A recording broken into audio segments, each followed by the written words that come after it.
The tray of Dom Perignon champagne flutes sailed through the air in slow motion. Emma Hayes watched in horror as $500 worth of premium bubbly escaped her trembling hands. The sound of crystal shattering against Italian marble echoed through the five-star restaurant like thunder. Dead silence.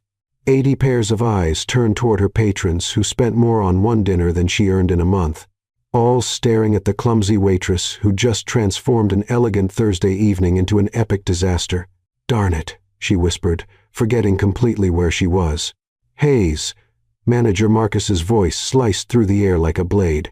But before she could kneel to collect the shards, a masculine hand gently caught her arm. "Honey, are you okay?" Emma looked up and met the most devastatingly handsome face she'd ever seen.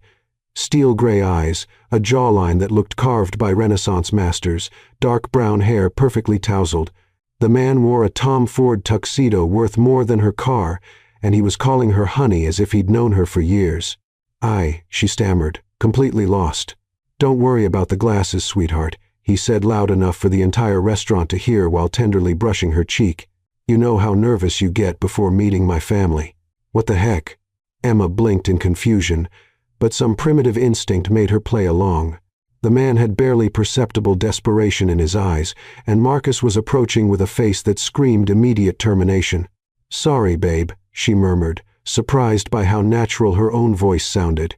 "I'm just so anxious about making a good impression on your mom."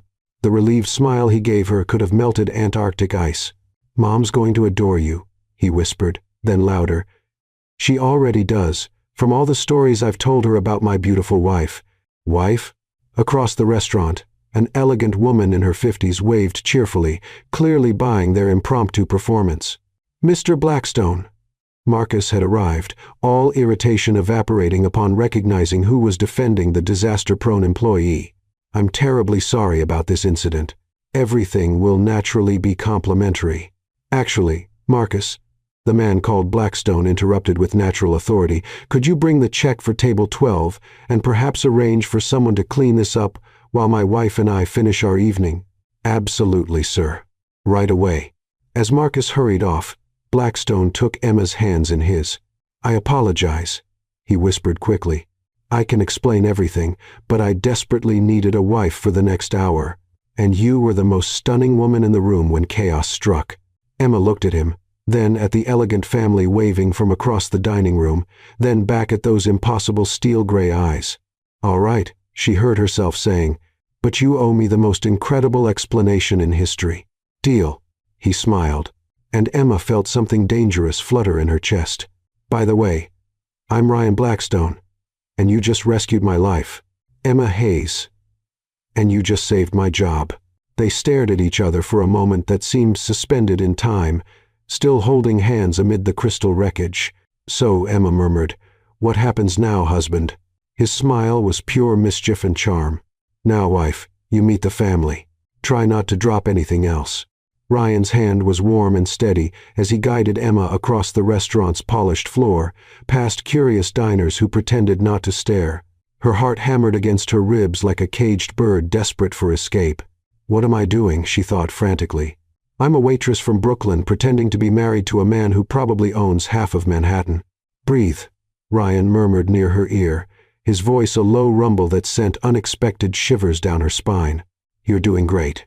"I don't even know your middle name," she whispered back through a forced smile. "Alexander." "Yours?" "Rose."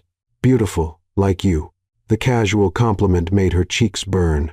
This was insane. 5 minutes ago she'd been worrying about rent money, and now she was walking toward a table full of New York's elite, pretending to be someone's wife. "Ryan." The elegant older woman rose from her chair, arms extended. She had silver hair swept into a perfect chignon and wore pearls that probably cost more than Emma's apartment deposit. And this must be the famous Emma. "Mom," Ryan said, his entire demeanor shifting into something warmer, more genuine. "I'd like you to meet my wife, Emma." Wife. The word hit her like a physical blow every time. Ryan's mother, Catherine, Emma remembered he'd mentioned the name somewhere, embraced Emma with surprising warmth. "My dear, you're even more lovely than Ryan described. I'm Catherine Blackstone, but please call me Catherine. It's wonderful to finally meet you." "It's wonderful to finally meet you, Catherine," Emma replied, hoping her smile looked natural and not like she was about to throw up from nerves. "And this is my father, William," Ryan continued, gesturing to a distinguished man with silver temples who stood to shake her hand. "Emma," William said with genuine warmth. "Welcome to the family officially." "Officially?" Emma's confusion must have shown because Ryan smoothly interjected. "Dad, you remember Emma couldn't make it to the courthouse ceremony last month. She was working double shifts at the hospital." "Hospital?" Emma nearly choked. "I work at a restaurant, you gorgeous lunatic." "Of course," Catherine said sympathetically. "Ryan told us you're a nurse. How noble. We admire people who dedicate their lives to helping others." Emma felt like Alice falling down the rabbit hole. She was supposed to be a nurse now. She could barely keep a tray of drinks upright, and they thought she saved lives for a living. "It's rewarding work," she managed, silently praying they wouldn't ask her about medical procedures. "Sit, sit." Catherine gestured to the empty chairs. "We've already ordered appetizers. I hope you like oysters." "Love them," Emma lied smoothly, grateful she'd at least seen them served enough times to know which fork to use. As they settled into their seats, Ryan's hand found hers under the table. His thumb traced gentle circles on her palm, and Emma had to remind herself this was all pretend. The casual intimacy felt far too real. "So, tell us," William leaned forward with paternal interest, "how did you two really meet?" Ryan's been maddeningly vague about the details. Emma's mind went completely blank. They wanted a love story, and she had nothing. Panic began to set in, until Ryan squeezed her hand. "Actually," Ryan said with a smile that looked almost shy, "I was hoping Emma would tell that story. She tells it better than I do." "Oh, you sneaky, gorgeous man." Emma looked around the table at their expectant faces and felt a strange calm settle over her. She was good at stories.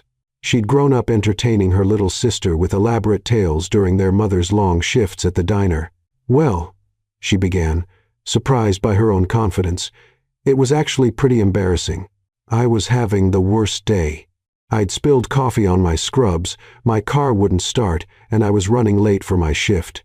I rushed into this little coffee shop near the hospital, not watching where I was going, and I crashed straight into Ryan."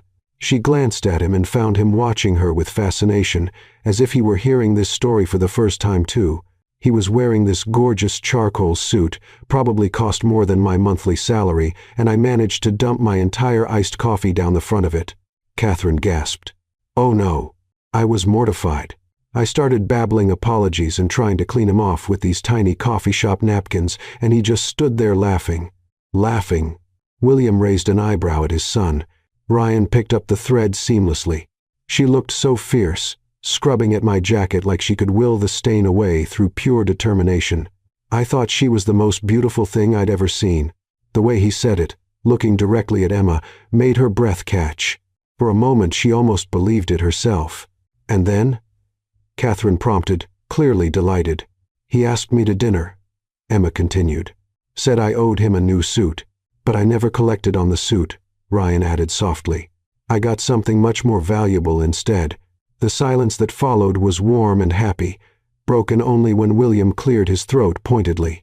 "When do we get to hear about grandchildren?" Emma choked on her water while Ryan laughed. "Dad, we've been married exactly 3 weeks. Give us time to enjoy being newlyweds." 3 weeks? Catherine sighed romantically. Still in the honeymoon phase. How lovely. If only they knew, Emma thought. Our honeymoon phase consists of the last 15 minutes of elaborate lying, but as Ryan's thumb continued its gentle caress across her knuckles, she had to admit for a fake honeymoon phase, it felt surprisingly real. "So, Emma," Catherine continued, "tell us about your family. Are they here in New York?" Emma's stomach dropped. She hadn't prepared for biographical questions. Her real family consisted of her sister Jess, who was studying art therapy on scholarship, and their mom, who worked 3 jobs to make ends meet. Hardly the background expected for Mrs. Ryan Blackstone. "Well," she began carefully, "it's a small family. My sister and I were raised by our mother. She's a teacher. Close enough to the truth," she reasoned. "Mom did help kids with homework at the community center." "How wonderful!" Catherine beamed. "Educators are so important." What grade does she teach? Elementary, Emma said quickly, then steered the conversation away from dangerous territory. She always said helping children was the most important job in the world. Wise woman, William nodded approvingly. I'd love to meet her soon. That's never happening, Emma thought, imagining her mother's reaction to this whole insane situation. The appetizers arrived and Emma focused on not making a fool of herself with the oysters. She watched the Blackstones discreetly, copying their elegant movements and hoping she looked like she belonged. Ryan tells us, you two are planning to look for a house, Catherine said between delicate bites. Emma's fork froze halfway to her mouth. They were what now? Nothing's definite yet, Ryan said smoothly. We're still deciding between the city and Connecticut. Connecticut would be lovely for children, William suggested with a meaningful look. Dad, Ryan warned, with good humor. I'm just saying that big house in Greenwich is sitting empty. Your grandmother would have loved to see it filled with great-grandchildren. Emma felt like she was drowning in the complexity of this family's expectations and history. Every comment added another layer to the web of lies they'd have to maintain. We should probably head out soon, Ryan said, checking his watch. Emma has an early shift tomorrow. Thank goodness, Emma thought. Much more of this, and I'll slip up for sure. Of course, dear, Catherine said, then turned to Emma with warm eyes. This has been absolutely lovely. We must do this again very soon. I'd like that, Emma heard herself saying, and was surprised to realize she meant it. Despite the deception, she genuinely liked Ryan's parents.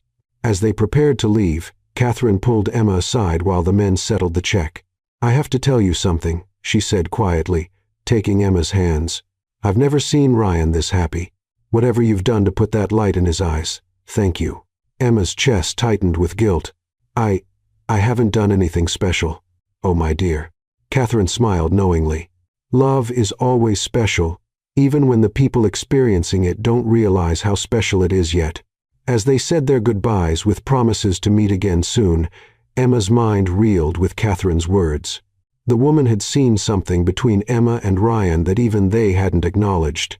Walking back through the restaurant toward the exit, Emma caught their reflection in one of the large mirrors lining the walls. They looked like a couple, his hand on the small of her back, her body naturally leaning into his warmth, both of them glowing from the evening's performance. But was it really just a performance anymore? You were incredible, Ryan murmured as they stepped into the cool Manhattan evening. I can't believe you pulled that off. The coffee shop story? Emma shrugged, trying to ignore how empty she felt now that they were away from his family's warmth. I'm good at making things up. It didn't feel made up, he said quietly. They stood there on the sidewalk, the city humming around them, neither quite ready to break the spell of the evening. So, Emma said finally, I guess this is where we part ways and pretend this never happened. Ryan studied her face in the glow of the street lamps. Actually, I was hoping we could talk about that. There's a coffee shop around the corner, the real story of how we should have met. Emma knew she should say no, should walk away from whatever this was before it became more complicated than it already was. Instead, she smiled. Only if you promise not to wear a suit worth more than my rent. Deal. He laughed, and the sound sent those dangerous flutters through her chest again. As they walked toward the coffee shop, Emma realized that somewhere between the shattered champagne glasses and her fake biography, something real had begun to take root, something that felt suspiciously like the beginning of a love story. The coffee shop Ryan led her to was nothing like the trendy spots Emma usually couldn't afford. Tucked between a vintage bookstore and a flower shop, it had mismatched furniture, exposed brick walls lined with local artwork, and worn wooden floors that creaked welcomingly underfoot. This place doesn't exactly scream billionaire hangout, Emma observed, sliding into a corner booth with cushions that had seen better decades. Ryan laughed, loosening his bow tie with one hand while flagging down a waitress with the other. That's exactly why I love it. My assistant thinks I come here for business meetings. Really. I just come here to remember what normal feels like. Normal? Emma studied his face in the warm amber lighting. Even disheveled, Ryan Blackstone looked like he'd stepped off the cover of GQ, but there was something in his expression, a tiredness around his eyes, that made her think maybe being abnormally wealthy wasn't all private jets and champagne wishes. 2 coffees, please, Ryan told the waitress, then looked at Emma questioningly. Unless you prefer something else, hot chocolate, tea, coffee's perfect. Emma waited until the waitress moved away before leaning forward. Okay. Ryan Alexander Blackstone. Time for that incredible explanation you promised. Why did you need a fake wife so desperately that you were willing to claim a complete stranger? Ryan ran his hands through his dark hair, messing it up even more. The gesture was so unconsciously boyish that Emma felt her defenses wobble. My family has expectations, he began slowly. For 3 generations, Blackstone men have been married before their 30th birthday. It's practically written in stone. And you're turning 30 when? 2 weeks ago. Emma blinked. Wait, you already turned 30? Yep. Which means, according to my grandmother's will, I have exactly 6 months from my birthday to produce a wife, or my inheritance gets redistributed to various charities. That's... Emma struggled for words. That's medieval. And also, kind of crazy. Tell me about it. Ryan's smile was rueful. Don't get me wrong, the charities are all worthy causes, but we're talking about controlling interest in Blackstone Industries, the family foundation, and about $300 million. Emma's coffee cup froze halfway to her lips. 300 million, give or take a few million. He said it like someone else might mention spare change. My grandmother Clara was a formidable woman. She built most of the family fortune herself after my grandfather died young, but she had very traditional ideas about marriage and family. So, what's the problem? I mean, you're... Emma gestured vaguely at his face. You're not exactly hard to look at. Surely there are women lining up to marry into that kind of money. Ryan's expression darkened. That's exactly the problem. For the past 2 years, every woman I've dated has known about the inheritance clause. My mother has paraded suitable candidates through dinner parties like I'm a prize bull at auction. Every conversation becomes about wedding venues and baby names before dessert is served. The waitress returned with their coffee and Emma wrapped her hands around the warm mug, processing this information. So tonight was supposed to be my parents' final attempt at matchmaking. They invited the daughter of one of their country club friends, Stanford educated. Old money. Perfect on paper. Ryan took a long sip of his coffee and grimaced. And about as interesting as watching paint dry. She spent 20 minutes explaining why my grandmother's Monet was hung in the wrong room for optimal lighting. Sounds delightful, Emma said dryly. When I saw she wasn't coming, her assistant called to say she was having a spiritual awakening in Tulum or something equally ridiculous. I panicked. My parents have been so worried about me ending up alone that they've started hinting about arranged marriages. Emma nearly choked on her coffee. Arranged marriages in 2024? Welcome to old money Manhattan. We're basically modern-day royalty with better dental work and worse scandals. Despite everything, Emma laughed. So when you dropped that tray, you looked like salvation with catastrophically bad timing. Ryan's smile was self-deprecating. I figured I could introduce you as my secret wife, tell my parents we eloped, and buy myself time to figure out a real solution. And what exactly is the real solution? Ryan was quiet for a long moment, staring into his coffee like it held answers to life's greatest mysteries. I don't know, he admitted finally. Find someone who wants to marry me for reasons that have nothing to do with money, I guess. Which seems about as likely as finding a unicorn in Central Park. Emma felt something twist in her chest at the loneliness in his voice. Here was a man who had everything most people dreamed of, and he couldn't trust that anyone would want him for himself. Ryan, she said softly, you know that any woman who got to know the real you would be lucky, right? Money aside. He looked up at her with surprise, as if genuine compliments were foreign territory. The real me is a workaholic who hasn't taken a vacation in 3 years and has standing reservations at 4 different restaurants because I'm too tired to cook most nights. The real you, Emma countered smoothly, saved a clumsy waitress from getting fired, charmed your parents into adoring a complete stranger, and brought said stranger to a coffee shop that serves the best coffee in Manhattan instead of some pretentious place with gold-plated stirring spoons. How do you know it's the best coffee in Manhattan? Emma took another sip, letting the rich flavor roll across her tongue. Because I've worked at about 15 different restaurants in this city, and I know good coffee when I taste it. 15 restaurants? I'm working my way through culinary school, Emma explained. Nights and weekends at NYU. The waitressing pays the bills barely. Ryan studied her face with new interest. What kind of chef do you want to be? No one ever asked her that. Not her coworkers, not her few friends, not even her family. The question caught her off guard. I want to open my own place someday, she heard herself saying. Nothing fancy, just good food that makes people happy. Comfort food with a twist. The kind of place where families celebrate birthdays and couples have their first dates. That sounds amazing. That sounds expensive and completely unrealistic, Emma corrected with a laugh. Do you know what it costs to open a restaurant in New York? I'll be paying off student loans until I'm 60. They sat in comfortable silence for a moment, both lost in thought. Emma, Ryan said suddenly, what if I told you there might be a way we could help each other? Something in his tone made her nervous. What do you mean? You need money for school and your restaurant dream.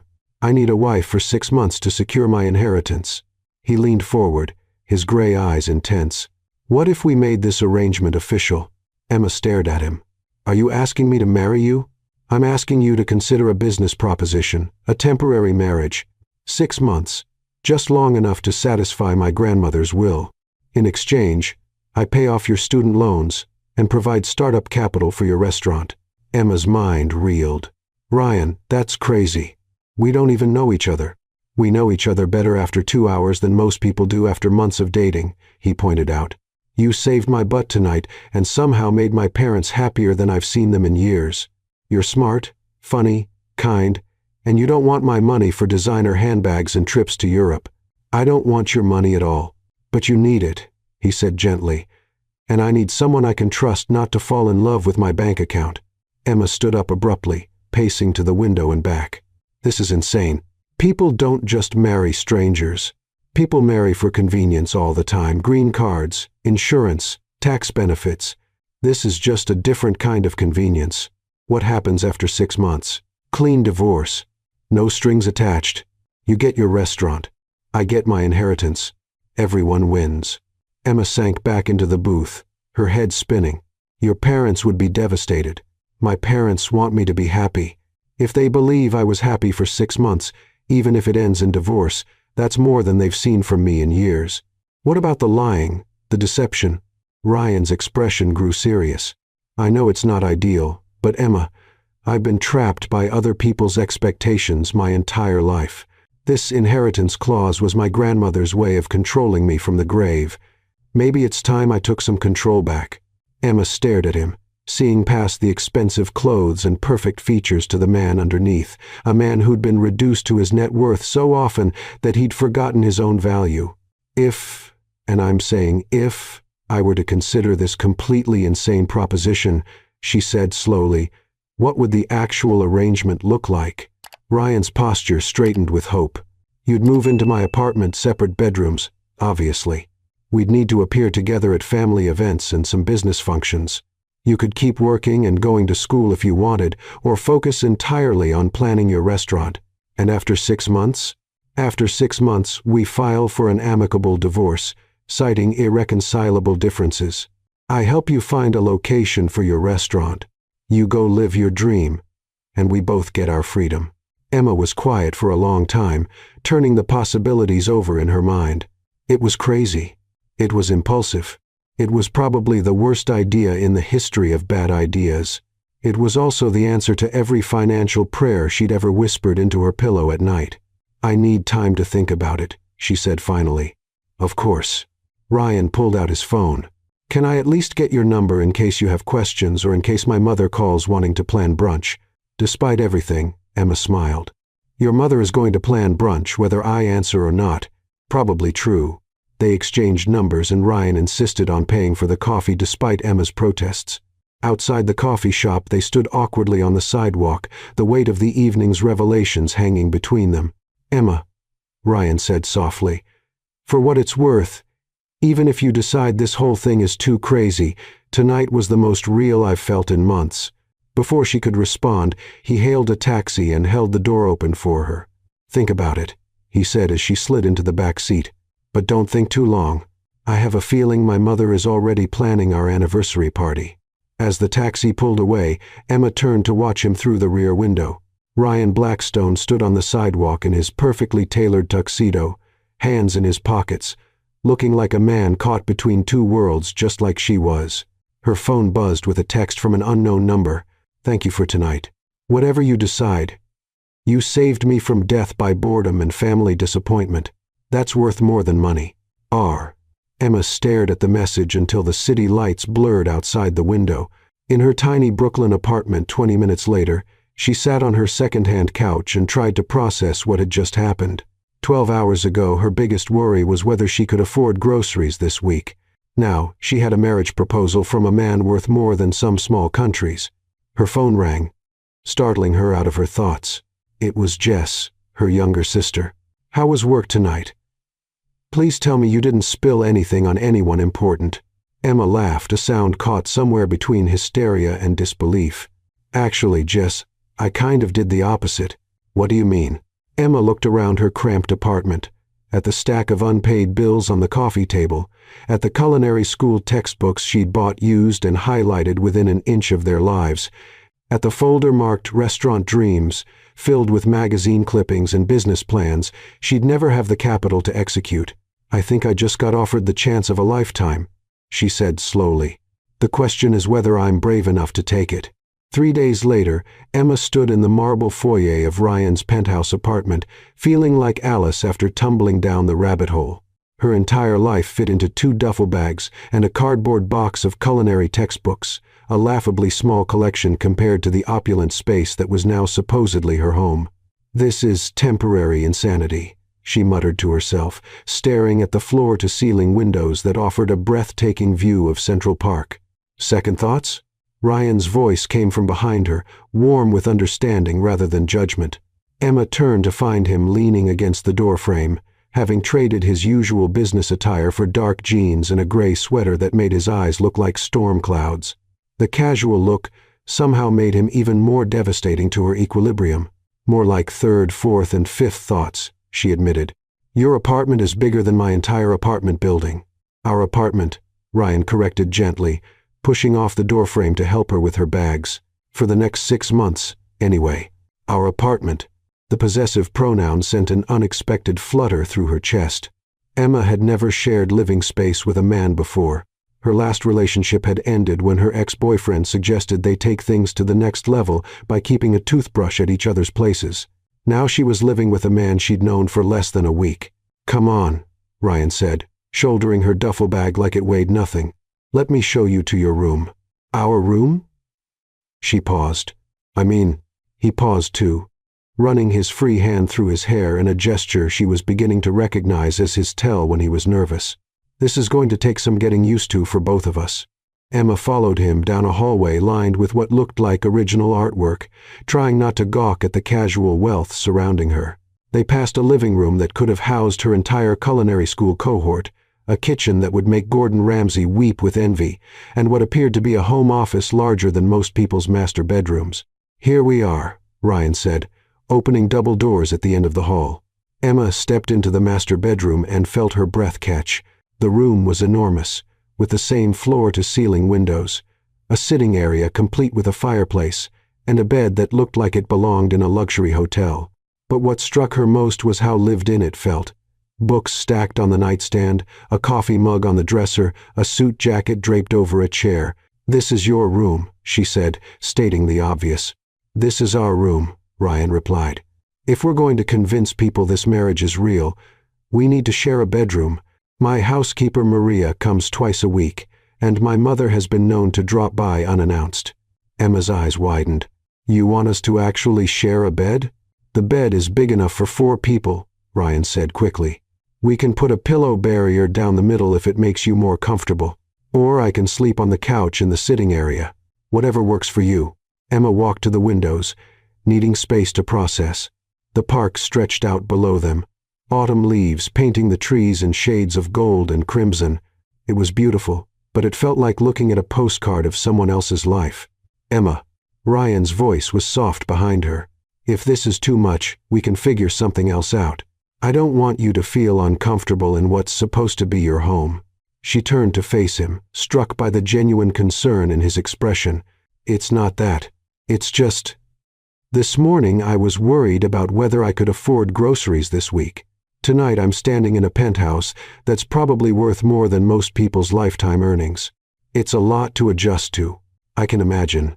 Ryan joined her at the windows, careful to maintain a respectful distance. For what it's worth, I never really adjusted to it either. This place was my grandmother's wedding gift when I graduated from Harvard. I've lived here for 5 years and it still doesn't feel like home. What would home feel like? The question slipped out before Emma could stop it.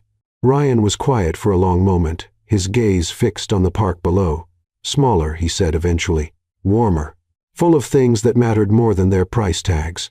Maybe with the smell of something good cooking in the kitchen and the sound of laughter echoing off the walls. Emma felt something shift in her chest at the wistfulness in his voice. That sounds perfect. Yeah, well, perfect and practical are two different things. Ryan's smile was self-deprecating. But enough about my domestic fantasies. Let me show you the rest of the place. The tour continued through a guest bedroom that Ryan had converted into a home gym, a formal dining room that looked like it had never seen actual food, and finally the kitchen that had taken Emma's breath away earlier. This is incredible, she breathed, running her hands over the marble countertops and stainless steel appliances that probably cost more than her tuition. You could run a restaurant out of here. I was hoping you'd say that. Ryan opened the enormous refrigerator, which was embarrassingly empty except for takeout containers and a few bottles of water. I should probably confess that I don't actually cook at all. I can barely make coffee without burning something. Emma laughed despite her nerves. Good thing you married a chef in training then. Good thing, Ryan agreed, and the way he looked at her when he said it made her stomach flip. They spent the next hour discussing practical arrangements, bathroom schedules, grocery shopping, what to do about Emma's work shifts at the restaurant. Ryan insisted she could quit immediately, but Emma held firm on wanting to maintain some normalcy in her upended life. Besides, she pointed out, if I suddenly quit my job the day after meeting you, people might get suspicious about our whirlwind romance. Fair point. Though you'll probably want to put in your notice soon. We have a lot of family events coming up, and my mother has already started planning. As if summoned by his words, Ryan's phone rang. His expression shifted to one of fond exasperation when he saw the caller ID. Hi, Mom. Yes, I told you Emma and I got married. No. You can't throw us an engagement party, we're already married. Mom, please. He caught Emma's eye and mouthed sorry before continuing. Actually, she's right here. Would you like to talk to her? Emma's eyes went wide with panic, but Ryan was already holding out the phone with an apologetic smile. Hello, Catherine, Emma said, hoping her voice sounded steadier than she felt. Emma, darling, I hope you don't mind me calling. I just had the most wonderful idea for a welcome to the family party. Nothing too elaborate, just a few close friends. Emma listened with growing alarm as Catherine described what sounded like anything but a small gathering. Apparently a few close friends in the Blackstone world meant 50 people, a catered dinner, and live music. That sounds lovely. Emma managed when Catherine paused for breath. But please, don't go to any trouble on our account. Nonsense. It's no trouble at all. Oh, and Emma. I took the liberty of calling my friend Helena, who owns that gorgeous boutique on Madison Avenue. She's setting aside some things she thinks would be perfect for you. Nothing too flashy, just a few pieces to help you feel at home in our little world. Emma met Ryan's eyes, which were full of sympathy and amusement in equal measure. You're too kind, Emma said weakly. Wonderful. I'll have Helena send everything over tomorrow. Oh, and darling, I'm so happy Ryan found you. I haven't heard him laugh this much in years. After Emma handed the phone back to Ryan, she sank onto one of the kitchen bar stools and buried her face in her hands. Your mother just bought me a wardrobe from Madison Avenue, she said, her voice muffled. She's enthusiastic, Ryan agreed, ending the call with promises to bring Emma to Sunday dinner. She means well. Ryan, I'm a waitress from Brooklyn. I don't know how to be the kind of wife your family expects. Hey. Ryan moved to stand in front of her, gently pulling her hands away from her face. You were perfect with them at the restaurant. Just be yourself. Myself doesn't own clothes appropriate for whatever social circle your family moves in. Then we'll figure it out together. His hands were warm on hers, his thumbs tracing gentle circles over her knuckles. Emma, I chose you precisely because you're not from my world. You're real in a way that most people in my life aren't. Emma looked up at him, struck by the sincerity in his voice. What if I embarrass you? What if you don't? Ryan countered. What if you're exactly what this family needs? Before Emma could respond, her stomach chose that moment to growl loudly, breaking the tension and making them both laugh. When did you last eat? Ryan asked. I was too nervous to eat lunch, Emma admitted. Right. Food. I can order something. Or, he gestured helplessly at the pristine kitchen. Actually, no. I definitely can't cook anything that won't result in the fire department being called. Emma slid off the bar stool and began opening cabinets, taking inventory. You know what? I think it's time for cooking. Lesson number 1. Husband, you want to cook here now? I want to make this feel less like a museum and more like a home, Emma said, surprised by her own boldness. Besides, if we're going to be living together for 6 months, you need to learn at least the basics of keeping yourself fed. Ryan looked skeptical. I'm pretty sure I'm a lost cause in the kitchen. Everyone can learn to cook something simple. What's your favorite comfort food? Grilled cheese and tomato soup. Ryan answered immediately, then looked embarrassed. I know it's not sophisticated, but my nanny used to make it when I was sick. Emma's heart clenched at the image of a young Ryan being cared for by hired help instead of his parents. Grilled cheese it is. Do you have bread, cheese, butter? I think so. Ryan opened the refrigerator and began pulling out ingredients. Maria does my grocery shopping. Who's Maria? My housekeeper. You'll meet her tomorrow. She's been with the family for years. She practically raised me after my nanny left. Emma filed that information away, adding another piece to the puzzle of Ryan's complicated relationship with intimacy and family. Okay, she said, laying out the simple ingredients on the marble counter. First lesson. The perfect grilled cheese is all about the technique. What followed was the most domestic hour of Emma's life. She stood behind Ryan as he carefully buttered bread, her hands guiding his as he adjusted the heat on the stovetop. She showed him how to test the temperature of the pan with a drop of water, how to know when the cheese was perfectly melted, how to achieve that golden brown crust that made the difference between good and great. I can't believe I'm actually cooking, Ryan said, carefully flipping his sandwich with the concentration of a surgeon. You're not just cooking, Emma corrected. You're cooking well. Look at that perfect golden color. Ryan beamed at the praise like she'd just told him he'd won a Nobel Prize. I've never made anything more complicated than coffee before. Everyone has to start somewhere.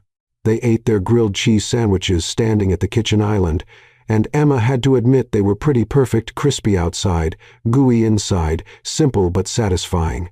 This is the best meal I've had in this kitchen, Ryan said. Seriously, this is probably the only meal you've had in this kitchen. Exactly. Emma laughed, and the sound seemed to fill the cavernous space with warmth. For a moment it was easy to forget that this was all temporary, that she was essentially an employee with an unusually generous benefits package. Emma, Ryan said suddenly, thank you for teaching me to make grilled cheese, for making this place feel like home for the first time since I've lived here. The sincerity in his voice made her chest tight. We should probably talk about boundaries, she said, needing to re-establish the professional nature of their arrangement before she got swept away by the domestic fantasy. Ryan's expression grew more serious. Of course. What did you have in mind? Well, for starters, sleeping arrangements. I think separate beds would be. There's a daybed in the sitting area of the master bedroom, Ryan interrupted. I can sleep there. That hardly seems fair. This is your apartment. Our apartment, Ryan corrected again. And I'm the one who asked you to share a bedroom for appearance's sake. The least I can do is take the less comfortable sleeping option. Emma studied his face, looking for any sign of resentment or frustration. All she saw was genuine consideration. What about personal space? Privacy? We both deserve privacy. If you need alone time, just say so. No questions asked. And the physical stuff for appearances? Ryan was quiet for a moment, considering. I think we should let it happen naturally. If we're at a family event and it feels natural to hold hands or put my arm around you, we do it. If it doesn't feel natural, we don't force it. That seems reasonable. What about you? Any boundaries I should know about? Emma thought carefully. I don't want this to affect my relationship with my sister or my mom. They're the most important people in my life, And I don't want to lie to them about something this big. You want to tell them the truth? I want to tell them enough of the truth that they don't worry about me. They don't need to know about the money or the inheritance clause, but I don't want them thinking I've lost my mind and married a stranger." Ryan nodded slowly. "That's fair. What would you tell them? That I met someone, that we have a real connection, and that we decided to take a chance on each other." Emma paused. "It's not entirely a lie." "No," Ryan said quietly, his eyes searching her face. "It's not entirely a lie." The moment stretched between them, loaded with unspoken possibilities. Emma felt herself leaning slightly toward him, drawn by something she couldn't quite name. The spell was broken by the sharp ring of Ryan's phone. "Work," he said apologetically, glancing at the screen. "I should take this."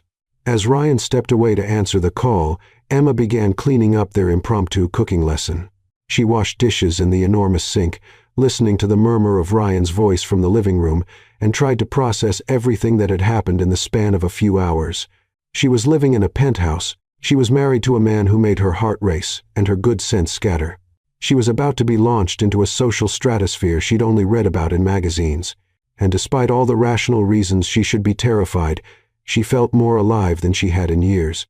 "Sorry about that," Ryan said, returning to the kitchen as Emma finished drying the last plate. "Crisis at the Singapore office. Different time zones make for inconvenient emergency calls." "You have offices in Singapore?" "Singapore, London, Tokyo, and Sao Paulo. Blackstone Industries has gone pretty global in the last decade." Emma tried to wrap her mind around the scale of Ryan's business empire. "What does Blackstone Industries actually do?" "We're primarily focused on sustainable technology investments, clean energy, water purification systems, carbon capture technology. My grandmother started the company in the 1960s manufacturing industrial equipment. But I've been shifting our focus toward environmental solutions." "That's incredible. You're literally trying to save the world." Ryan looked embarrassed by the praise. "I'm trying to make money while doing something useful. It's not as altruistic as it sounds." "It's more altruistic than most billionaires manage," Emma pointed out. "Most billionaires don't have their grandmother's voice in their head reminding them that wealth is meaningless unless it serves a purpose." Emma heard the affection in his voice when he mentioned his grandmother and realized there was still so much she didn't know about the man she'd married. "Tell me about her," she said. "Your grandmother." Ryan's entire expression softened. Clara Blackstone was a force of nature, 5 feet tall, sharp as a tack until the day she died, and absolutely terrifying when crossed. "She built this company from nothing after my grandfather died in a car accident when my dad was just 10 years old." "She sounds formidable." "She was. But she was also the warmest person I knew. She's the one who taught me to cook well. Tried to teach me. I was apparently a hopeless student." Ryan smiled at the memory. "She used to say that anyone who couldn't feed themselves couldn't take care of anyone else." "Is that why the marriage clause was so important to her?" "Partly. She believed that family was everything, that success meant nothing if you didn't have someone to share it with.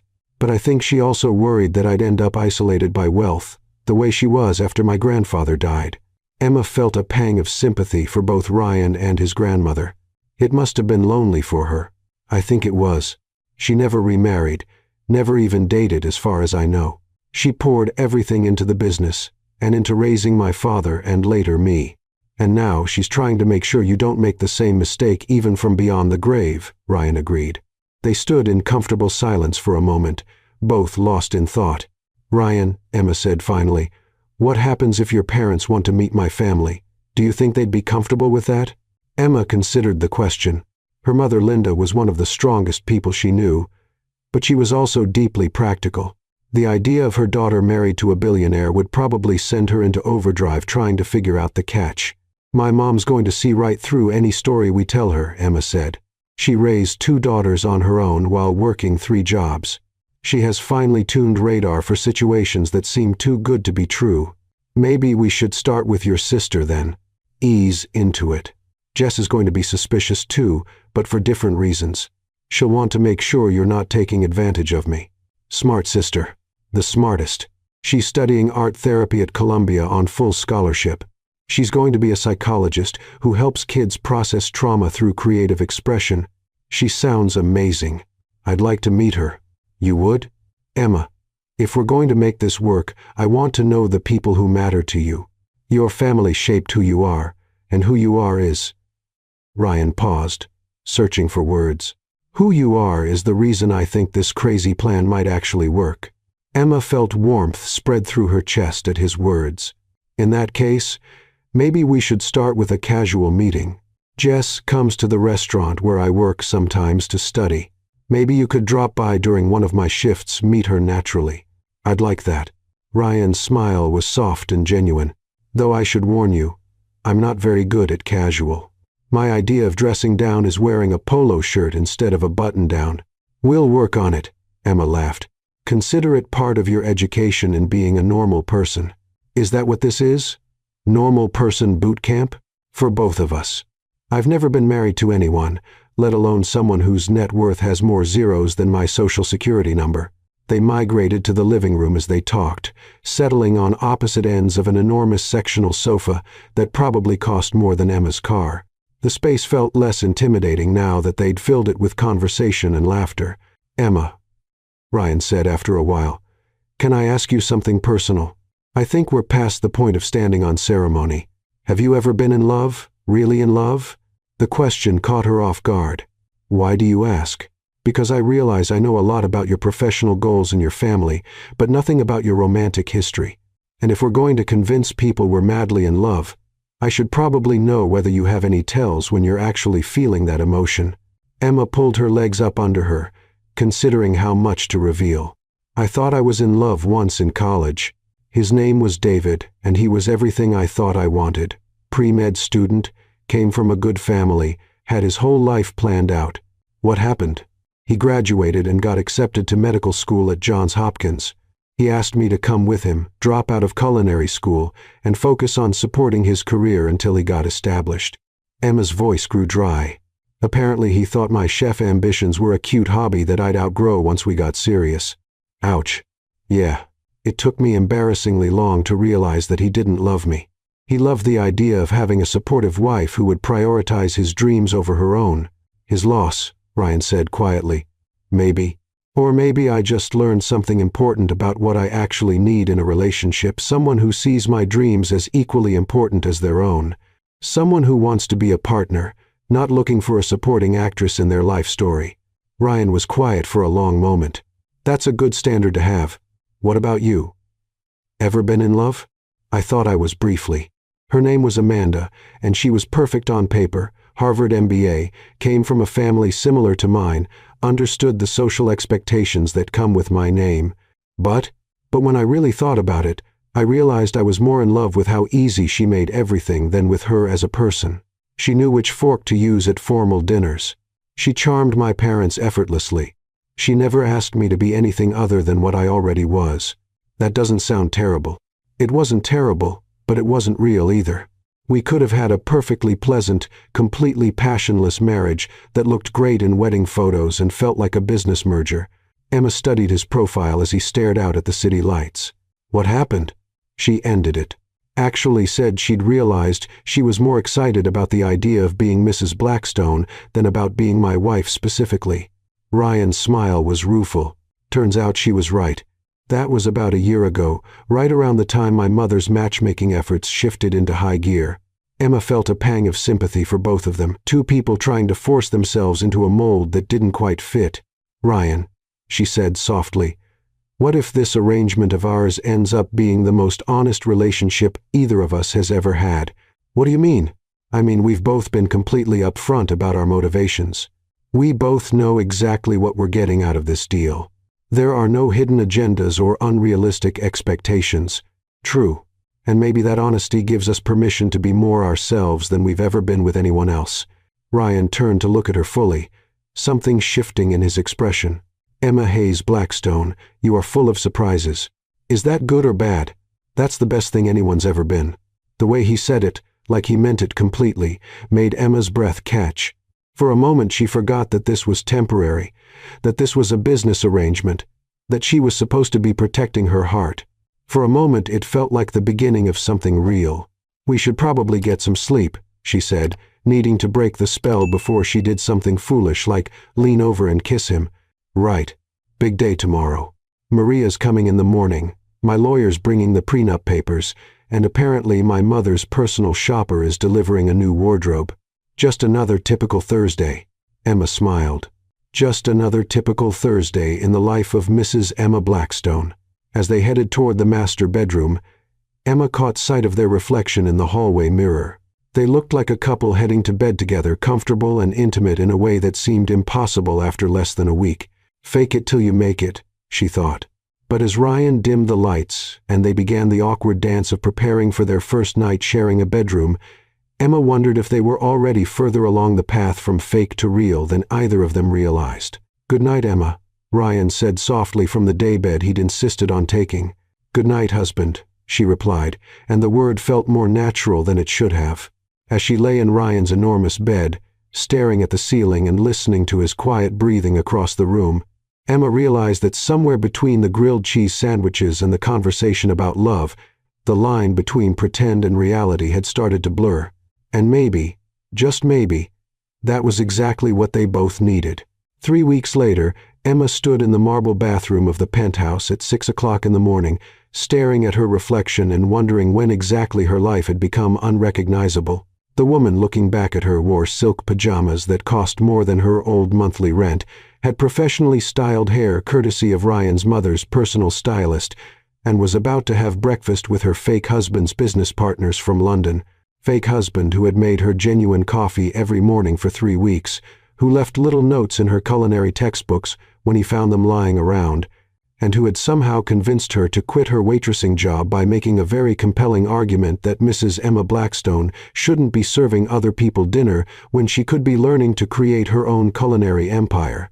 "This is temporary," she whispered to her reflection, the same mantra she'd been repeating since she'd woken up in Ryan's bed alone, because he'd insisted on sleeping on the daybed every single night, despite her increasing protests that it couldn't be comfortable. "This is a business arrangement. This is absolutely, definitely not falling in love with your fake husband." A soft knock on the bathroom door made her jump. "Emma, the car will be here in 20 minutes for the breakfast meeting." Ryan's voice carried through the door, warm with the kind of easy familiarity that had developed between them over the past weeks. "Coming," she called back, taking one last look at herself. The navy Chanel suit that Catherine had insisted on buying her fit perfectly, making her look like she belonged in boardrooms and charity galas instead of behind a restaurant counter. She opened the door to find Ryan adjusting his tie in the bedroom mirror, and her breath caught the way it had every morning for 3 weeks. Today he wore a charcoal gray Tom Ford suit that emphasized his broad shoulders and made his eyes look like pewter. His hair was still slightly damp from the shower, and Emma had to resist the urge to run her fingers through it. "Business arrangement," she reminded herself firmly. "You look beautiful," Ryan said, turning from the mirror with a smile that made her stomach flip. "Ready to charm some British investors into thinking I have excellent taste in wives? As ready as anyone can be to pretend they know anything about sustainable technology investments," Emma replied, smoothing down her skirt nervously. "You'll be fine. Just be yourself. They're going to love you." Over the past 3 weeks, Emma had attended 4 family dinners, 2 charity galas, and a country club brunch, and somehow she hadn't embarrassed herself yet. She'd learned which fork to use for the salad course, how to make small talk about art and theater, and how to deflect personal questions about her background with charming vagueness. But most importantly, she'd learned how to be married to Ryan Blackstone. They'd developed a rhythm, a comfortable domestic dance that felt surprisingly natural. He brought her coffee in the morning. She cooked dinner in the evenings when he wasn't working late. He helped her study for her finals. She taught him to make pasta from scratch. He rubbed her feet when she came home from long days of apartment hunting for her future restaurant. She massaged his shoulders when he'd been hunched over his laptop for too many hours. It was the most functional relationship Emma had ever had, which would have been perfect if it weren't for the increasingly inconvenient fact that she was falling hopelessly in love with him. "Emma." Ryan's voice brought her back to the present. He was standing directly in front of her now, concern written across his features. "You okay? You looked like you were somewhere else entirely." "Just thinking about the menu for tomorrow night's dinner party," she lied smoothly. Catherine had somehow convinced them to host a dinner party for Ryan's business associates, and Emma had spent the better part of the week planning a menu that would impress without looking like she was trying too hard. You sure that's all? Emma looked up into his gray eyes and felt the same flutter in her chest that had been growing stronger every day. The way he looked at her like she was the most interesting person in any room, like her thoughts and feelings mattered more than anything else, was becoming harder and harder to remember, was all an act. I'm sure, she said, reaching up to straighten his already perfect tie, just to have an excuse to touch him. Now come on, husband. Let's go convince some Londoners that we're madly in love. That part's getting easier every day, Ryan murmured, and something in his voice made Emma's heart skip. The breakfast meeting was held at the Mandarin Oriental's penthouse restaurant, with floor-to-ceiling windows offering spectacular views of Central Park. Emma found herself seated between Ryan and a charming British woman named Victoria Petton, who owned a chain of eco-friendly hotels across Europe. So, Emma, Victoria said, over perfectly prepared eggs Benedict, Ryan tells us you're a chef. How exciting. Are you planning to open your own restaurant? Actually, yes, Emma replied, surprised by how natural the answer felt now. I'm looking at spaces in the village, something intimate, focused on farm-to-table American cuisine with global influences. How wonderful. You know, I've been looking for someone to consult on the restaurant concepts for our new properties. Would you be interested in discussing a potential partnership? Emma nearly choked on her mimosa. 3 weeks ago she'd been serving other people's food and worrying about rent money. Now she was being offered international consulting opportunities. I would love that, she managed, glancing at Ryan, who was beaming with pride. Brilliant. I'll have my assistant send you some information about our upcoming properties. Rome, Barcelona, and we're just breaking ground on a lovely spot in Tuscany. Emma spent the rest of breakfast discussing menu concepts and restaurant design with Victoria, while Ryan and the other investors talked about expansion plans and market projections. It wasn't until they were saying their goodbyes that Emma realized how seamlessly she'd fit into Ryan's world, how naturally she'd transitioned from observer to participant. You were incredible, Ryan said as their car pulled away from the hotel. Victoria was completely charmed. I think you just landed your first major consulting contract. I can't believe that just happened, Emma said, still slightly dazed. 3 weeks ago I was dropping trays of champagne, and now I'm discussing restaurant concepts in Tuscany. 3 weeks ago you dropped a tray of champagne on exactly the right person, Ryan corrected, taking her hand in his. The gesture had become automatic over the past weeks, a casual intimacy, neither of them questioned anymore. Emma looked down at their intertwined fingers, at the simple platinum band on her ring finger that matched his. The rings had been Ryan's idea. If they were going to convince people they were married, they needed to look the part.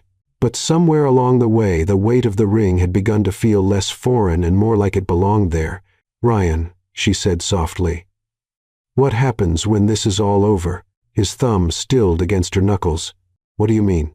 I mean in 3 months, when we file for divorce and go back to our separate lives. What happens to all of this? The connections I've made through your family, the opportunities like Victoria's offer, do I get to keep those, or do they disappear when I stop being Mrs. Blackstone? Ryan was quiet for a long moment, staring out at the city passing by their window. Emma, he said finally, the people who matter, the ones worth keeping in your life, like you for you, not for your last name. Victoria wasn't charmed by your marriage certificate. She was charmed by your passion and your ideas. But would she have given me the opportunity if I weren't your wife? Maybe not initially, Ryan admitted. But that's how business works. It's about connections and opportunities. The difference is what you do with those opportunities once you get them. Emma nodded, but something heavy settled in her stomach. In 3 months, she'd go back to being Emma Hayes, the girl from Brooklyn with big dreams and a small bank account. She'd have her restaurant and her freedom. But she'd also lose this. The partnership, the easy intimacy, the feeling of being part of something bigger than herself. She'd lose Ryan. Stop it, she told herself firmly. This was always temporary. Don't ruin it by wanting more than you agreed to. Besides, Ryan continued, his voice lighter now, who says it all has to end in 3 months? Emma's heart jumped. What do you mean? I mean, maybe we could still be friends afterward. Business partners even. You could consult for Blackstone Industries' hospitality investments. Friends. The word hit Emma like a physical blow. Of course that's what he meant, not a real marriage, not a real relationship, just a professional connection that would outlast their fake romantic one. Right. She managed. Friends. Something flickered across Ryan's expression, too quick for her to interpret. Unless you'd rather make a clean break when this is over, I'd understand if… No, Emma said quickly, then forced herself to sound more casual. No? Friend sounds good. Great, actually.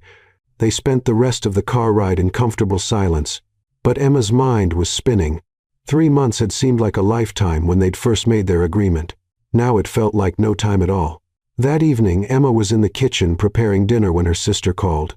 "Em, how's married life treating you?" Jess's voice was bright with curiosity. Emma had introduced her to Ryan the week before, and while Jess had been initially suspicious, Ryan's genuine interest in her art therapy work had won her over completely. "It's good," Emma said, stirring the risotto she was making. "Really good, actually. You sound weird. What's wrong?" Emma should have known better than to try to hide anything from her sister. Jess had always been able to read her like an open book. "Nothing's wrong. I'm just adjusting." Adjusting to what? Having a gorgeous billionaire who looks at you like you hung the moon. He doesn't look at me like that. Emma, Catherine Hayes. Are you kidding me right now? The man couldn't take his eyes off you when I met him. And the way he talked about your restaurant plans, he sounded like your biggest fan. Emma felt warmth spread through her chest at the memory. Ryan had spent an hour enthusiastically describing her culinary vision to Jess, making Emma's dreams sound grand and achievable instead of impossibly ambitious. "It's complicated, Jess. It's only complicated if you're making it complicated. Do you love him?" The question hit Emma like a freight train. "What? Do you love Ryan?" It's a simple yes or no question. Emma opened her mouth to say no, to give the safe, sensible answer that would protect her heart and maintain the boundaries of their arrangement. Instead, she found herself saying, "Yes, I think I do." "And does he love you?" "I don't know," Emma whispered. "I think maybe he could, but this whole thing started as a business arrangement, and I don't want to mess it up by wanting more than he's willing to give." "Emma," Jess's voice was gentle but firm, "you deserve to be with someone who's crazy about you, really, truly crazy about you, not someone who's going through the motions because it's convenient." "It's not like that," Emma protested. "Ryan he's wonderful. He's kind and funny and brilliant, and he makes me feel like I could conquer the world. Then what's the problem?" "The problem is that none of this is real," Emma said, her voice cracking slightly. "It's all temporary. In 3 months I go back to my regular life, and he goes back to his. We've been very clear about that from the beginning. Has he said he wants it to be temporary?" Emma thought about Ryan's comment in the car about remaining friends afterward. "Not in so many words, but… Emma, listen to me very carefully. You are an incredible woman. You're smart and talented and beautiful, and any man would be lucky to have you in his life permanently. If Ryan Blackstone can't see that, then he doesn't deserve you. But what if he can see it and he just doesn't want it? What if I'm just a convenient solution to his inheritance problem, and I'm reading more into this than there actually is? Then you'll find out, and you'll deal with it." "But Em, what if you're wrong? What if he's falling for you just as hard as you're falling for him, and you're both too scared to admit it?" Before Emma could respond, she heard Ryan's key in the front door. "I have to go," she said quickly. "He's home. Think about what I said, Em. Sometimes the biggest risk is not taking any risk at all." Emma hung up just as Ryan appeared in the kitchen doorway, loosening his tie with one hand and holding a bottle of wine with the other. "Something smells incredible," he said, moving to kiss her cheek in greeting. The gesture had become routine over the past weeks, but tonight Emma felt it all the way to her toes. "Mushroom risotto with truffle oil," she said, trying to keep her voice steady. "How was your afternoon?" "Long conference call with Tokyo, but productive. How was your day?" "Did you hear back from any of the restaurant spaces you looked at?" Emma had spent the afternoon touring potential locations for her restaurant, armed with a budget she still couldn't quite believe was real. The landlords had taken her seriously in a way they never had before, when she'd been just another server with big dreams and no capital. "Actually, yes. There's a place in the village that could be perfect. It needs work, but the bones are good, and the rent is reasonable." "That's fantastic. Tell me everything." They talked about restaurant plans over dinner, Ryan asking thoughtful questions about seating capacity and kitchen workflow, offering suggestions about contractors and permit processes. He listened with the kind of focused attention that made Emma feel like her dreams were the most important thing in the world. It wasn't until they were cleaning up that Emma worked up the courage to ask the question that had been nagging at her since their conversation in the car. "Ryan, can I ask you something?" "Of course." Emma dried her hands on a dish towel, gathering her courage. "When this arrangement ends, do you think you'll miss it? Any of it?" Ryan went still, a plate halfway to the dishwasher. "Miss what specifically?" "This, the domestic stuff. Having someone to cook dinner with. Someone to talk to about your day, having a partner." Ryan finished loading the plate and closed the dishwasher, taking his time with his answer. "Emma," he said, finally turning to face her, "I've never had anything like this before. The kind of easy companionship we've developed, the way you make this place feel like home instead of just somewhere I sleep between meetings. So yes, I think I'll miss it." The question hung between them like a challenge. "But not enough to want to make it permanent?" Emma heard herself ask. Ryan's expression grew guarded, and Emma immediately regretted her boldness. "Emma, when we started this we agreed." "I know what we agreed," Emma interrupted, embarrassment making her voice sharper than she'd intended. "Forget I asked. I'm just having a moment of, I don't know, temporary insanity." She started to move past him toward the living room, needing space to collect herself, but Ryan caught her arm gently. "Hey," he said softly, "talk to me. What's really going on?" Emma looked up at him at the concern in his gray eyes and felt her carefully constructed walls crumble.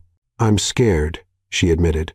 "I'm scared that in 3 months when this is over, I'm going to be completely ruined for any other relationship because no one else will ever measure up to you." Ryan's expression shifted, something vulnerable flickering across his features. "Emma, I know it's not fair.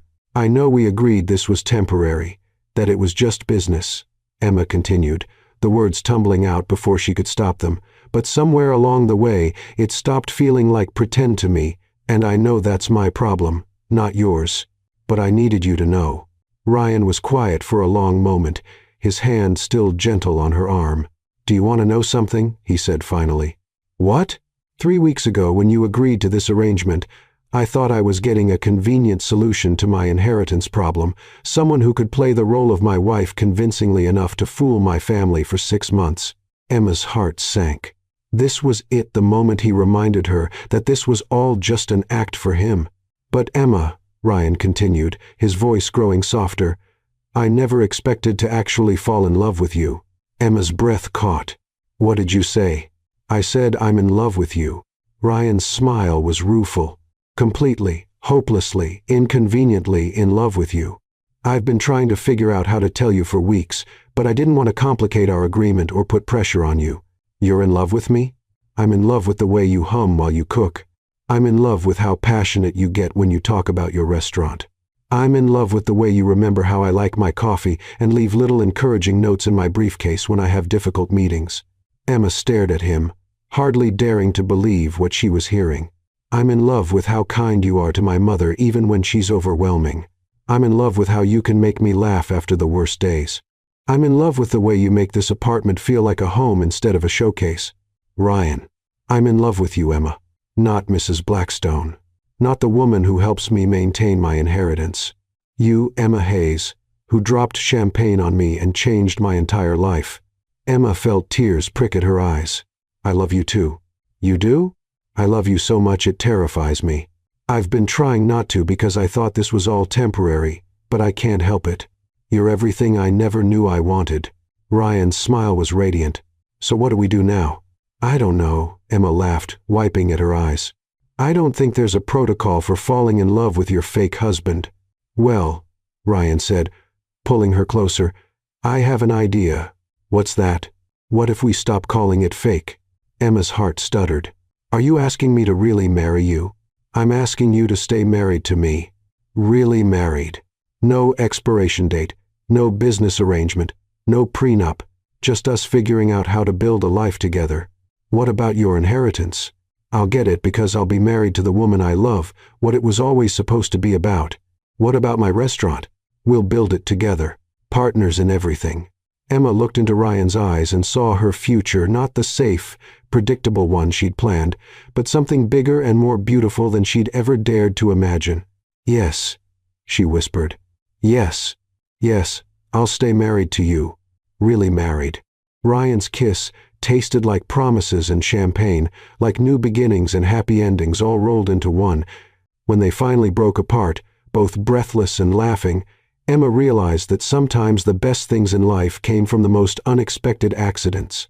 "So," Ryan said, resting his forehead against hers, "I guess this means we should probably start sharing the bed instead of pretending that daybed is comfortable." "Definitely," Emma agreed. "That thing looks like a medieval torture device." "It feels like one too. Why didn't you say anything?" "Because I was trying to be a gentleman. And because I was afraid if I got any closer to you I'd do something foolish like fall in love with you." "Too late for that, husband." "Way too late, wife." As they headed toward the bedroom, their bedroom now, really and truly, Emma caught sight of their reflection in the hallway mirror. They looked like what they'd been pretending to be for 3 weeks, a couple in love heading toward their future together. The only difference now was that it wasn't pretend anymore. 2 months later, Emma stood in the kitchen of her restaurant, watching the last of the dinner rush orders go out to the dining room. Hayes, as she decided to call it, had been open for exactly 1 week, and already they were booked solid for the next 2 months.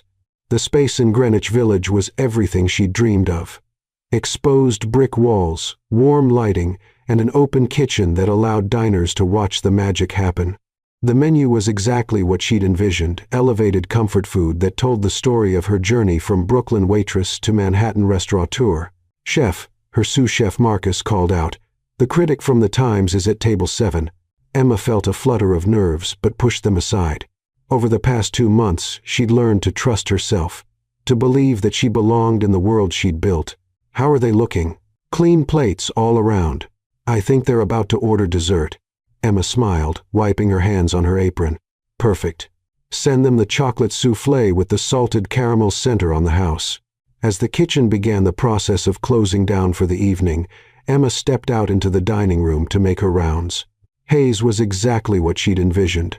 Couples sharing intimate dinners, families celebrating special occasions, friends laughing over good food and wine. Her eyes found Ryan immediately. He was at his usual table in the corner, laptop open, nursing a glass of wine while he waited for her to finish for the evening. He'd been coming in every night during the soft opening, partly to support her and partly because, as he'd put it, "I finally found somewhere that serves food better than takeout." "How did service go?" he asked, as she slid into the seat across from him. 3 covers sent back, 1 complaint about the lighting, and Marcus thinks we need to adjust the seasoning on the short rib. "So a complete disaster then?" Emma laughed, recognizing his teasing tone. "The worst. I should probably just give up and go back to waitressing. Good thing you married someone who can support you in the lifestyle to which you've become accustomed." Speaking of which, Emma reached into her apron pocket and pulled out an envelope. "We got our first review." Ryan's eyebrows shot up. "Already? We've only been open a week." Apparently the food blogger from New York Magazine came in on Tuesday. She posted her review online this afternoon. Emma handed him the printed review, watching his face as he read. His expression shifted from curiosity to surprise to pure pride. "Emma," he said quietly, "listen to this. Hayes represents the best of what New York dining can be, unpretentious excellence that makes you feel like you've discovered a secret. Chef Emma Blackstone has created something special here, a restaurant that feels both sophisticated and welcoming, serving food that satisfies both the palate and the soul." Emma felt tears prick her eyes. She called it unpretentious excellence. "She called you Chef Emma Blackstone," Ryan pointed out. "You've officially arrived." Emma looked around her restaurant at the satisfied diners, the efficient staff, the warm glow of success, and felt a sense of completion she'd never experienced before. "You know what the best part is?" she said. "What's that?" "I get to share it with you. All of it. The successes, the disasters, the 3 a.m. panic attacks about whether I've made a terrible mistake." "The terrible mistakes are my favorite part," Ryan said solemnly. "I'm very good at talking you down from 3 a.m. panic attacks. You're good at a lot of things, Mr. Blackstone. I'm especially good at being married to you, Mrs. Blackstone." Emma reached across the table to take his hand, her wedding ring catching the light. They'd renewed their vows 2 weeks after their living room confession, this time in front of their families, and with words they'd written themselves. Emma's mother had cried through the entire ceremony, and Catherine had already started dropping hints about grandchildren. "So," Emma said, "what do you think? Ready to go home?" "Always with you." As they walked out of Hayes together, Emma reflected on the incredible journey that had brought them here. 6 months ago, she'd been a struggling culinary student with big dreams and a small bank account. Tonight she was a restaurant owner, married to the love of her life, with more opportunities than she'd ever imagined possible. It had all started with a dropped tray of champagne and a desperate man who needed a fake wife. But it had become something neither of them had expected, a real love story with real stakes and real rewards. "Emma," Ryan said as they settled into the back of their car, "I have something to tell you." "What's that?" "My grandmother's lawyer called today. The inheritance has been officially transferred." "That's wonderful. How do you feel?" Ryan was quiet for a moment, considering. "Grateful. Not for the money exactly, but for the clause that forced me to find you. Even though we're staying married anyway? Especially because we're staying married anyway. It means I know you're here because you want to be, not because of any contract or deadline." Emma leaned against Ryan's shoulder, feeling the solid warmth of him, breathing in the scent that had become synonymous with home. "For what it's worth," she said, "I think your grandmother would have loved the way this turned out." "Yeah," Ryan agreed softly. "You found someone to share your success with, someone who loves you for who you are instead of what you have, and you helped make her dreams come true in the process. That's what she wanted, right? For you to find your person." "My person," Ryan repeated softly. "I like the sound of that." "Good," Emma said, tilting her face up to kiss him. "Because you're stuck with me now." "Best accident I ever had," Ryan murmured against her lips. As their car pulled through the evening traffic toward home, Emma smiled, thinking about all the accidents that had led them here, the dropped champagne, the desperate lie, the fake marriage that had become beautifully, perfectly real. Sometimes the best love stories began with the most improbable accidents, and sometimes, if you were very lucky, those accidents turned into the rest of your life.